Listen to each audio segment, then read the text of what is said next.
But I also know that, if you are someone who does good in the world, I'm a really loyal friend. I love making people laugh. I like helping strangers. Like, these are what we consider to be good traits. I'm kind of like, well, I'm a good human being. And so why shouldn't I like who I am? Hi there, I'm Bex Craig and you're listening to the Not Just Anything podcast for women who want it whole. I hope you'll join me each week as we hear real stories from real women about how they've curated a whole life by design rather than by default. Today I'm talking to Maya Toussaint, who is a diversity, inclusion and belonging advocate, a talent marketer, a public speaker, and of course in her spare time she's also a sommelier based in Quebec, Canada. Maya has a vivacity and personality that truly lights up any stage she is on. And today she shares her views on how we can all make the world a place where anybody can show up fully as themselves and not only belong, but ultimately thrive. She really is a breath of fresh air, and it's my personal belief that her laughter should be bottled and given as medicine to those around the world in need. I really can't wait for you to hear our conversation.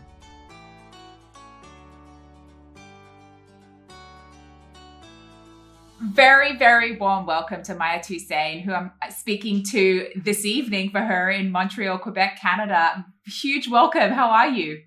I'm good. Thank you so much for having me, Bex.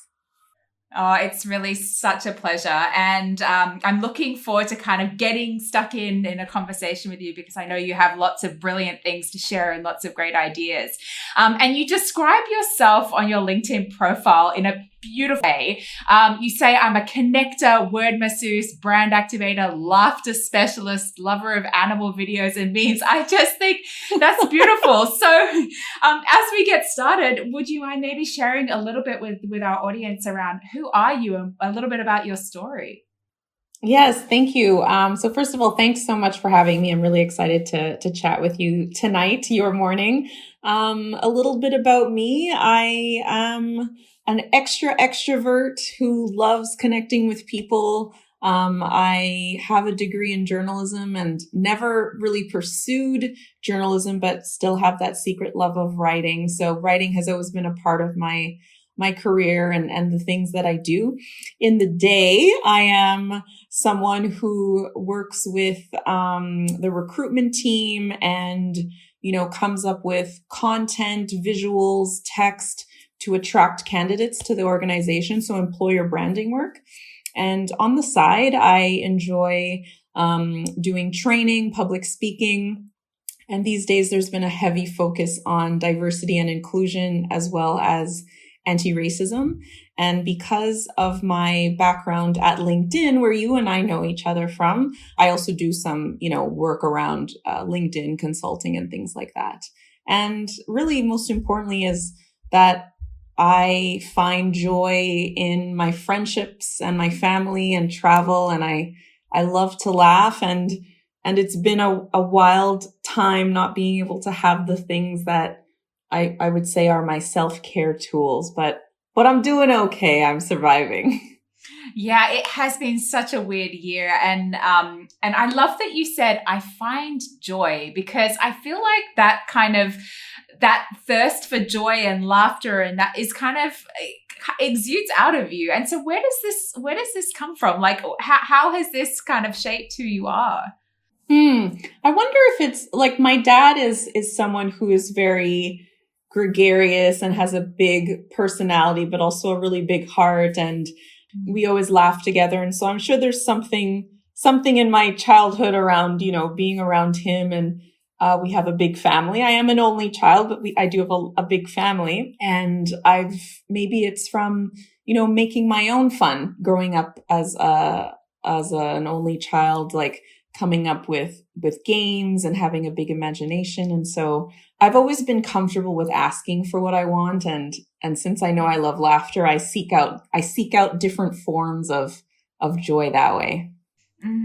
I really love this idea because I feel like what we all could do a little bit more of in our lives is kind of go to the places that light us up and that fill us with joy. And it's not always easy because obviously life and all that stuff that gets in between. But I'm curious about how that has kind of informed, as you said, I've always sort of like searched that out.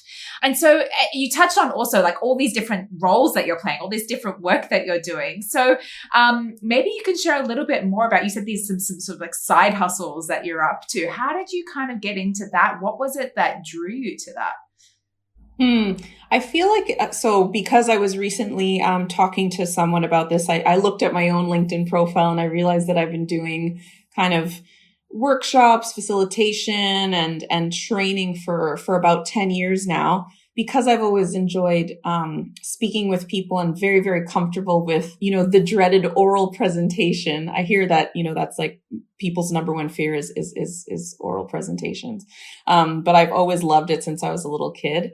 And so about 10 years ago, we would start with, when I was a recruiter, I would do little training sessions for students on how to be a good candidate or how to pass interviews and things like that. And it just kind of grew.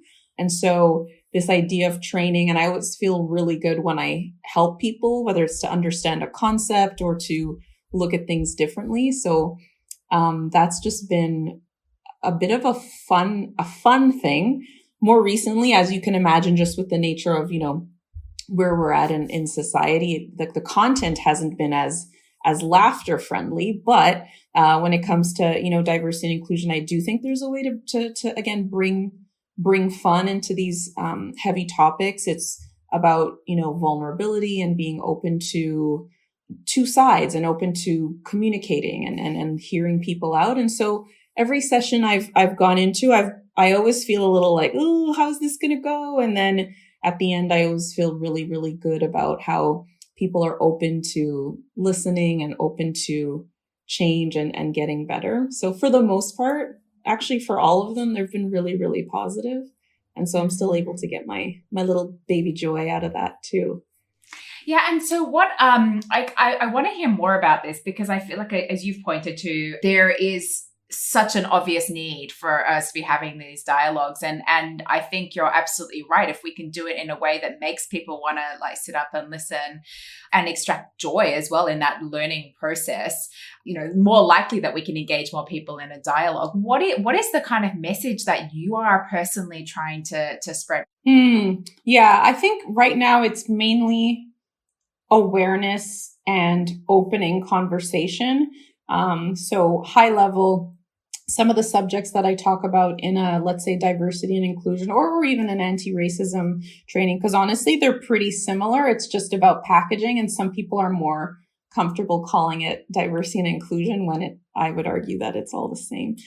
Basically, what are microaggressions? What is unconscious bias? What is systemic, racism? What is allyship? How can you be an active ally?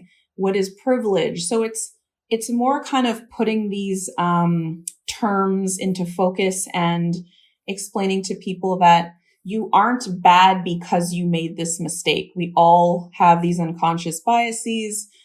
It's just about being comfortable enough or maybe it's vulnerable enough to say, I screwed this up.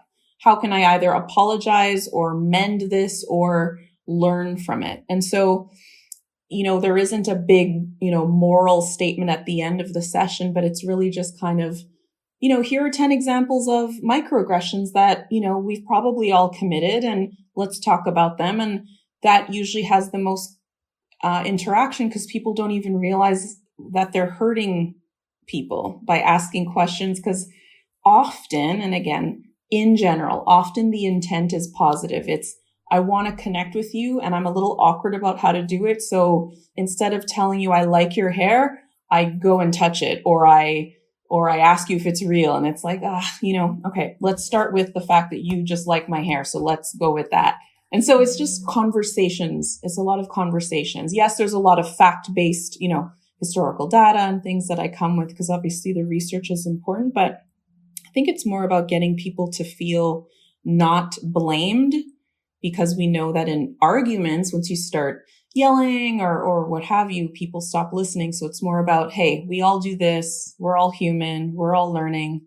But this is what it is to commit, let's say, a microaggression. And these are the consequences. And again, overall, people don't want to hurt each other. I think so many things that you just said are really, really important. And I think the first thing is really the humanizing fact here, which is that it is very human to do these things. And instead of like shaming it, which creates a defensive response, it's like, okay, let's just accept that every single one of us might do this in a way. And then I love that you talk about listening as such a fundamental part of this, and leaning into that kind of curiosity and instead of like, as you say, perhaps not masterfully going about like your curiosity, thinking about, okay, what is really in my intention here, and how can I be mindful about my impact, which is different from my intention as well.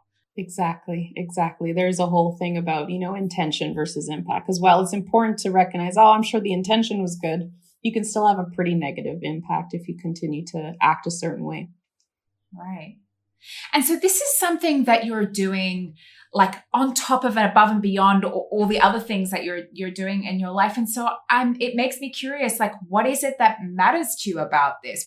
Yeah, that's a good question. I've been thinking about that. I clearly still enjoy training, and the day job that I have allows me to do occasional training to our recruitment team around, our employer value proposition, or around, how to market to candidates and LinkedIn. But it's nice to kind of have my own thing, my own pet project, as well as I know I'm doing good. Like I feel good afterwards. I know that, based on the messages, and let's say I train, a team of 10 or a team of 100, even if just a few people message me after and tell me the impact that it had is really, it's really special. And so I guess I do it for that feeling of, we need more good right now. And so, even if it's like a few people at a time, I think that's important. Yeah, I just can feel how much it does matter to you. And you touched on self-care and right at the very start. What do you kind of do to replenish yourself, to re-energize yourself, or who do you go to, or what do you do to make sure that you are feeling fortified to continue this journey? So that's a great question. And let's say it'll make sense in a second, but up until March 2020, I was and am known by my friends as someone who is really good at self-care, at making sure I get what I need, at asking for what I need. I need a break, I take the break. Get vacation, go travel, visit a friend, go to my favorite restaurant, get some wine, have dinner with friends, chat, all these things that I no longer have access to. Where I am right now, Bex, and I know it's a little different, depending on the countries of where people are, listening from. But in Canada, and specifically where I am in Montreal, we have the highest cases for our country. And we are in our second or third lockdown. I can't keep track. And our premier just announced that Christmas is canceled and no one's allowed to get together for the holidays. Jeez. I'm comfortable with the decision. It's just that it's kind of like this whole, okay, I live alone. I have no kids, no pets, no anything. It's just me as the extrovert who is trying to create new tools for self-care. And I have had a lot of trouble with that because, well, everything I said to you is this tangible thing that I can just control and do when I want to, but I can't just see my best friend. And as we know, Zoom to a certain point, it's not a real hug, and I need that human contact. So I try to find little cheats. I mean, I was supposed to be in Japan in November, which is a trip I'd been planning for 3 years. I've started learning Japanese and I'm like, okay, what am I going to do instead? I still kept the vacation dates. And that's one thing that I think is really important. I'm noticing, I don't have this problem because I love taking vacation or time off, but my friend's like, I'm not going anywhere, so I won't take vacation. Like, no, you need the break. We need the break. And so, I am having a tough time only because I don't feel I have those tools, but I'm constantly seeking them out because I am good at, asking for what I need. So I will post on Facebook and tell people, hey, I'm having a tough time. Can you send me some funny memes? Can you send me a postcard? Can you text me? Like, I just full on tell people what I need. And and my friends show up when I ask. So that's been something. Thank you for going there with me, because I feel like you're not alone. Like, I'm an extrovert as well, and I hear you. Thankfully, we're not in lockdown in Singapore. We're still quite restricted in terms of what we can do, but you know, and I've my family around, which I'm super grateful for. But I think your experience is, you know, a lot of people are having this experience of not knowing, not being able to tap into their true self, because a lot of the mechanisms that they have to usually support them are something that is not available to them anymore. And I love that you say, I've always been great at asking for help, because quite often, you know, we're not always great at that. But that you do have that still in place. And yet it's still difficult. It's still such a difficult year. And it's funny, because I have this sense too of, like you said, a lot of people are not taking their vacation. I can tell you, like, the data will point to this. Like, organizations are going to get to this end of this year with so much leave on their balance sheets because people are not taking it, and people are flat out exhausted.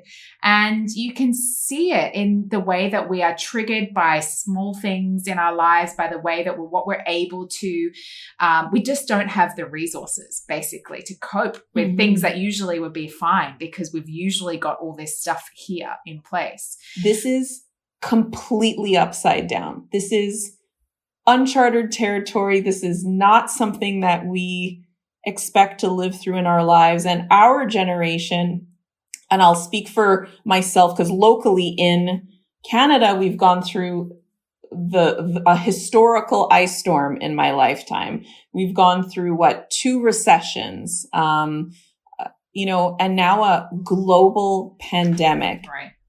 And that's not on top of the personal stuff. There's been a lot of unfortunate deaths in my family. There's been mental health stuff. It's just so crazy compounded. So I'm kind of like, I don't care that I gained 15 pounds. I don't care. So what do? I'm going to buy a onesie jogging suit that is comfortable and fleece lined, so I can, if I go take a walk, if I decide to take a walk, I'll be warm, because it's very cold now. We're starting our winter.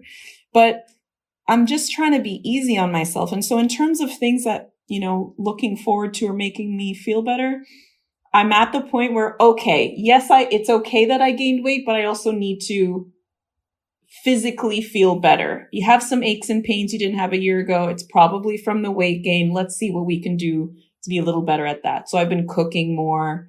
I'm not a diet person, and I'm not an exercise person. So for me, it's going to be walking and, you know, tasty, fresh smoothies and fun salads, but I'm not looking up a diet. That's not what works for me. But some people will maybe find benefit from kind of being told what to do, you know, like, here's a plan, here's a diet plan, then that works for them. That doesn't really work for me. I'm also looking at getting a kitten. I'm allergic to cats, but I've done 9 months of research.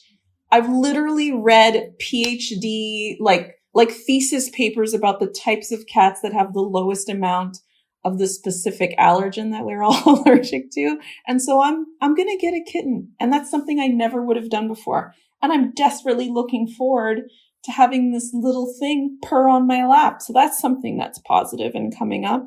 And yeah, you know. See, I love that. Like, I love that that's how you've answered it, because that was my instinct. It was like, I kind of get the impression from you that you're not the kind of person that will just sit and like wallow in things. It's like, okay, this is how it is. And then it's like, yeah, now I'm really taking charge, like in so many different ways. You know, 9 months of research to find a cat that won't make you sneeze or whatever. You know, it's really about action.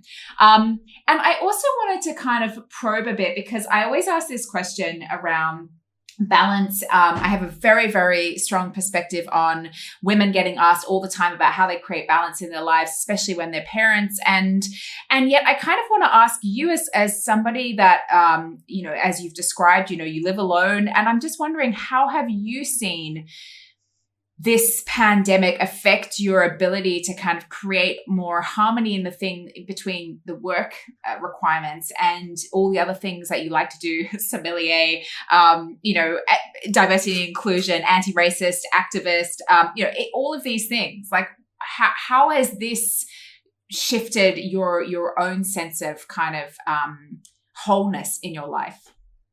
That's a great question. And before I get into that, I do want to say and make it clear that I've had long slumps of doing nothing, of crying hysterically, of needing to talk to my therapist. It hasn't been like, okay, thoughtful planning projects. It's been a roller coaster. And I know that's like a lot of people feel that way, but I want to make sure I say it because I like who I am. And I know that I get through things and I'm resilient, but it's also really tough. So I do want to kind of just make sure it's clear that, what a trash year. But in terms of, balance and everything, I'm someone who, even before this, was really good at managing expectations because, again, I'm honest and I like to tell people, yeah, I can do this for this date, or no, I can't do this, or nope, this is too much.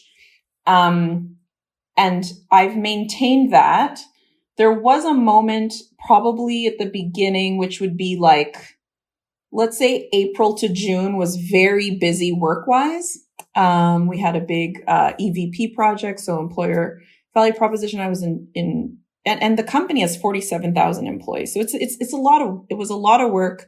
My colleague, who does the same thing as me for APAC, she left the organization. And so I was doing it globally alone, and I was doing late nights, my choice. Cause I told you, I prefer the evening than I prefer the morning, but I definitely overdid it. And I think I was overdoing it to keep busy because there was nothing to do. We were on like legit lockdown where we couldn't even, I was getting all my groceries delivered. I definitely hit a bit of a burnout phase where I took on too much. I wasn't feeling good. And then all the things we were all in a space of not knowing what was going to happen. Just like really bad depression, And so that I didn't have that balance. And now I'm kind of at a point where I just always say to, like, when I approach things, I kind of say to myself, is like, what's the worst that could happen? Meaning, if I don't get this document to you at 5, what is the worst that could happen? You'll be annoyed, but you only need it for 4 days from now. I'll get it to you tomorrow at noon. Like, it's not the end of the world. Or do I really need this amazing purple pan that Instagram keeps telling me to buy because it's an 8-in-1 pan and I can saute and fry and boil? What's the worst that can happen if I spend this $100 US? I don't need this right now, but you know what? It'll make me want to cook more, which will be better for me ultimately. And I don't know, like, I am having a little bit of trouble with the balance, but I feel right now in this moment that I'm okay. And that's a big deal. I'm okay, because it's definitely been crisis moments and major discomfort or major depression moments. Right now, I'm okay. I have a really nice apartment. My parents check on me. They live locally. We don't see each other just literally because of COVID. But, we have a WhatsApp group where it's me, my mom, and my dad who haven't been together for 35 years, but they're good friends. And so we'll send pictures of what we're eating to show off to each other. Like, it's cute, and it's little things like that. So I don't know if I have that like feeling of like balanced and whole, but I feel as comfortable as one can feel, I think, under the circumstances. And what would a whole life or fulfilled life look like to you? I really miss my friends. I'm someone who sees people very regularly. I have plans almost every night, whether it's seeing a horror movie with my best friend Mark, or meeting up with a girlfriend for wine at a wine bar. Like, I like to socialize. And so it's seeing my people again and hugging. Really, really missing hugs, and I'm a good hugger. And yeah, like I laugh by myself. I tell jokes. I think I'm hilarious. I don't know if that's lunacy or if that's like okay, but but that's where I'm at. I mean, I feel like if you can make yourself laugh, then that's good medicine, right? And I would imagine that because you are funny and you do have an amazing laugh. And so I'm hearing people. There's a theme around people that keeps sort of resonating. And something that you said a while ago that was powerful. You said, "I love myself." Yeah, I really do. I love. Yes, I love this. I love this, and I wanna explore it with you because I don't feel like a lot of people do. I feel like this is something that for a lot of people is the goal. Like one day maybe I'll feel good about myself. So I don't know, how have you got to this place of loving yourself? Yeah. I mean, I think there's got to be some connection with self-confidence and with loving yourself. So let's baseline that. It's probably, I imagine, difficult for someone with extremely low self-esteem to be able to say those words because I feel like they're connected. I've always been someone who is confident. My parents are encouraging in a way that's pretty hands-off. They didn't have a say in, what courses I took, what jobs I took. They would flag concerns like, "Oh, are you changing jobs again?" I'm like, it's not like when you were growing up. I know you stayed in your job for 50 years. That doesn't happen anymore. But, I did well in school and I was good at sports. Like I did have these things that I was getting, I guess, recognition or praise for, which must help for the confidence. I'm psychoanalyzing myself. But I also know that, if you are someone who does good in the world, I'm a really loyal friend. I love making people laugh. I like helping strangers. Like these are what we consider to be good traits. I'm kind of like, well, I'm a good human being. And so why shouldn't I like who I am? And I have fun, being good.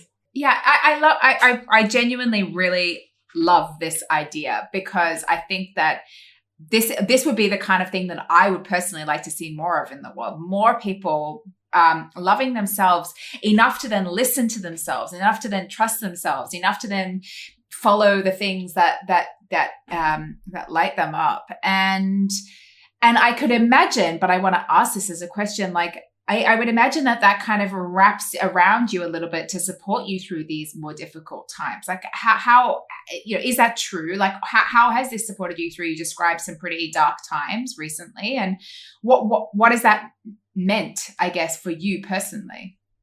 I guess it's meant that I'm able to separate bad things happening to me. So let's just call it 2020. I feel like a lot of bad stuff happened to me, Maya. I know it totally happened is happening to the whole world, but I have to, at some point I'm living this garbage year or, oh, this sucks. But I know I didn't do anything wrong. I didn't have anything to do with the bad things that are happening to me. And so there's a comfort in that where it's kind of like, all right, I guess we got to get through this one. You know what I mean? Like oh God, I don't know. The things that people blame themselves for, which they probably shouldn't anyway, but some things where you kind of feel like, oh, I brought this on myself. Like, I don't feel that. That's not a thing. So for me right now, you know what I mean? Obviously, and I'm able to get less angry about stuff if I'm able to say, that was my fault. I try to not harp on it if I can't do anything about it. Doesn't mean I don't harp, but I try not to. Well, it's a couple of things that you're kind of reminding me of here, which I really, really subscribe to. One is this idea that we are not our actions, right? We are not our ideas, that there is a separation between, like, as a parent, I'm always saying to my children are always good humans. their behavior might not be quite what I'm hoping it is, but I will never just say you're a good boy or anything like that, because that's innate. I really trust that humans have that innately. And people might disagree with me on that front, but like, I think it's more understanding that behaviors and actions and those things are separated. And we might make a decision that's not a great decision. That doesn't make us a bad person. It might just mean that we've made a wrong call. And the other thing that I love that you're talking about here is like controllables, the things that we can control and things that we cannot control. And I do think that this year in particular, part of the reason that it's been so challenging is a realization that a lot of it is we have a lot of things that we cannot control. And so then really starting to take charge of what we can control becomes quite empowering. But it's quite a shift. It's quite a shift, to not sort of always like want to try and control the stuff that we actually don't have control over. So that what I was I don't know if that resonates with but that's what I sort of was thinking as you were talking about that. Yeah. And I think, when I realize all the self-care tools, all the things I said I love, I control when I travel. I control when I go to the restaurant. They're all things I can control. And so now that I don't have those, it feels like this loss of control, which nobody arguably likes to feel.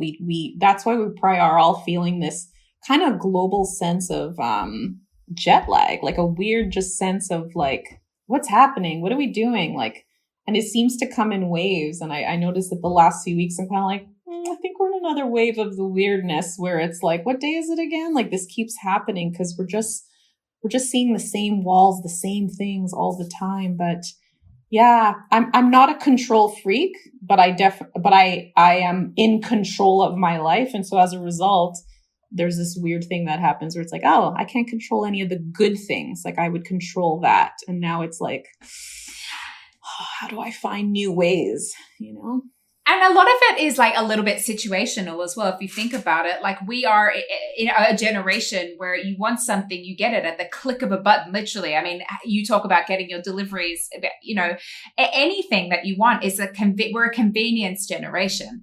Anyway, I want to kind of pivot a little bit because I want to talk to you a bit about like, I want to zoom out to kind of beyond the here and now, because obviously we're in this very unique time and it's challenging, all the things that we've kind of explored. But if you zoom out and you imagine yourself in years to come, past this period, what are you kind of hoping that your life will be, the legacy that you're looking to build, the impact that you're hoping to have? It's a big question.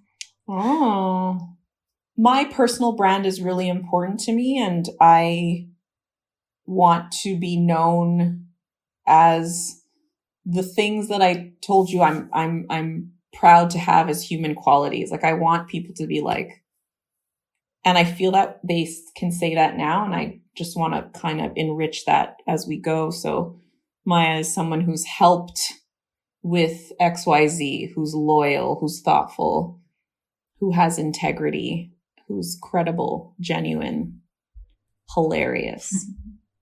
Loving, Yeah, it's again this sense of people and community and touching their lives in some way. Also, I'm hearing like, and what is the world that you want to be part of building when there is community, when there is connection? I definitely would love to be in a world like that. I do feel like sometimes you have the folks who show up 100% themselves. I think I'm like that, but you don't necessarily get the belonging piece because the other people maybe aren't interested or open to that. And I know that goes along with what you're saying, that person can show up and feel like they belong. Me too. I would love to, while I, at the risk of sounding cynical, while I don't think it will happen in my lifetime, it would be pretty amazing to kind of leave the world feeling like everybody not only can bring their whole selves, but there's no one cutting them down for any reason. Like just I'm still kind of shocked by, and I've said all these hashtag humble things about myself, but I'm still amazed when when someone uses a racial slur or something directed at me, I'm still kind of like, oh man, like I'll still cry, even though I know I'm great and it has nothing to do with me. It's still the most horrible thing to feel that someone's just like, literally, I don't like your skin and I want you to die, is like such a visceral, upsetting thing. And so, yeah, if it could be that sense of belonging where there's genuinely no hate, which, basically sounds like I'm asking for world peace, but I guess I am. I'm sort of moved by what you just said, and so I'm sorry that happens still. But I do think that, although obviously we can go to the place where it's like, oh yeah, now we're asking for world peace, but actually less hate is like, I can almost see that sign being held. Like that is really what I hear you sort of taking a stand for. Yes. Yes. And so we have a platform here. It's growing. It's still quite small, but like you have an opportunity to send a message out. Like imagine you have a big microphone or a billboard or something. Like what is one thing that you want people to do or to think or to action right now? I think it's important to know that you don't have empathy because you say you have empathy. It's something that it's kind of like being an ally. You're not supposed to just say, well, I'm an ally. It's a title that's bestowed upon you from the work that you're doing. But the more we try to, put ourselves in someone else's shoes and like genuinely do it, I think the better off we'll be. So I think if everybody could just really, in those moments of kind of butting heads or, oh, why'd you do this? Or, questioning another person, or just people who are stuck in their own idea of what a person should be. If you really think about what led this person to where they are in terms of their background, like it could be a tough life, an easy life, what have you. Because you can have empathy for bad people too. And it kind of gives you a sense of like, okay, I can approach this differently. So I guess my point is, if we could just take a few more seconds before we react and just try to empathize, that would help us get to that place of, what you and I are talking about, this world where we all feel like we can be ourselves. I think this is a really, really important point and an important distinction to make, because I think you're right. I think that empathy and compassion, empathy in particular, have become kind of buzzwords, and it's something that you practice. It's a practice. And it's not something like you've articulated that you can just say, oh, yes, I'm empathetic. Let's show this instead of telling a little bit more. Mm-hmm. Yeah, exactly. I love that. This, because you've touched on this idea of what's the worst that can happen.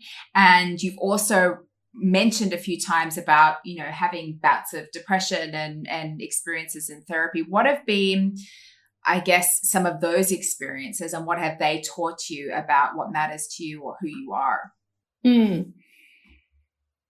Well, I think because of my huge attraction to joy as a feeling and as a notion, I do everything to kind of try to attain that. So like I said, whether it's seeing my friend and laughing or, comedy show to attain that joy. When I feel sad, it's a pretty big extreme because I'm not in that joyful state. And so, I do all the things to try to get back to that. I have a therapist that I see when things are going well. I like to talk. I like to work things out.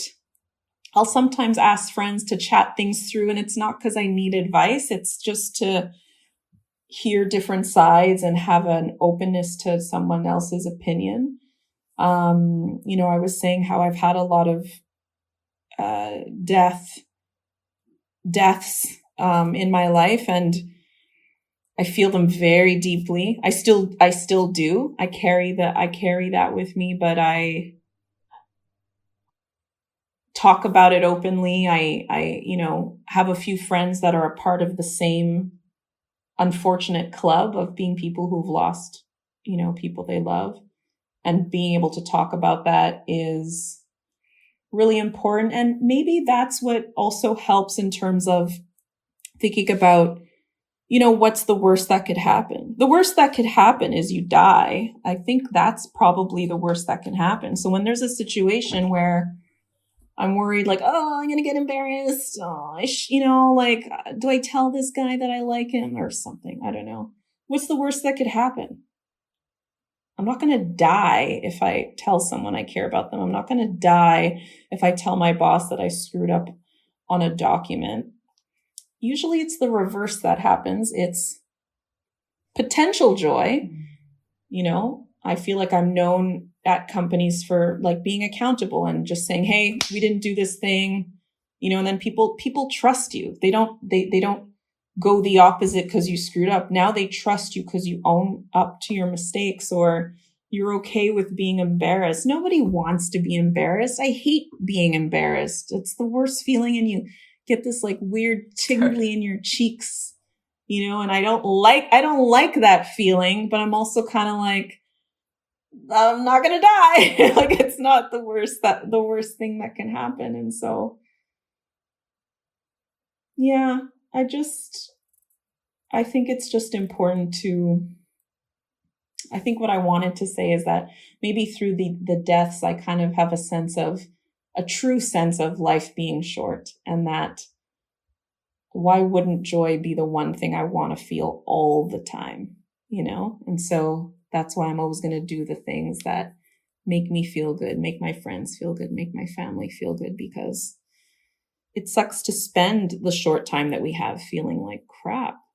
Yeah, life is so short. And I do feel firstly grateful for you sharing that. And also, I feel like I said to somebody the other day, I'm so surprised that our institutions, our schools, our education system doesn't prepare people better for grief, for how to cope with the one true inevitability that we all have in our life, which is that at some point and we don't know when, it's not going to be anymore.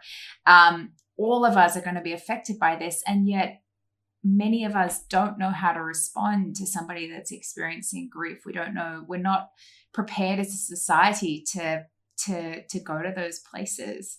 And I feel like this is a real missed opportunity. I feel like the better that we could get about this, especially like we're living through this global pandemic, it's life and death right here. Well, that's what we're seeing. Yeah, absolutely. I mean, I don't know how your experience of that was, like how people were with you when you were going through these processes, and you've described that you're rallied around with community that do kind of understand. What was your experience of this process? Well, I'm really comfortable with discomfort. And so I don't get awkward telling people, because a lot of people are, might be more private or don't want to deal with the awkwardness of someone not knowing what to say. So I'll share it. It'll be a phone call, a text. It could be a Facebook post where it's like, I lost this person. This is what they meant to me. This is what would make me feel better from you. I tell people what I need from them. I know most people aren't good at that. So when people are awkwardly fumbling, I just say, you don't need to say anything. Just you reaching out is helpful. And so you kind of, but again, you can't expect a grieving person to be like Maya and guide you through grief meditation. But I'm good at that. And I do find I connect better with the few friends who've gone through it, or the family members, that kind of bubble, there's this understanding when you have lost someone. It's like, okay, I understand that level of deep, undescribable pain, because like I have friends who haven't lost anyone, which is so wonderful, but it also creates this thing where they definitely don't know what to say. And that's okay. I'm glad they don't, because good for them. But there is a sad connection in fellow grievers. I think there's two things that I want to point to here. Is one is your strong sense of accountability. I just feel like this whole conversation, it's like you're Fred Kaufman always talks about the player victim thing. You're such a player. Like, it's like, okay, somebody's having a hard time. They don't know how to talk to me. They don't understand their impact of what they've just done. Let me just help them out here. You said I guided meditation. Like, I feel like that's your kind of mode of operating through life. And then the second piece here is, I think you're pointing to again, is about that empathy. It is hard. It is very hard to understand what somebody's experience is, because, by the way, everyone's experience of losing somebody will be different.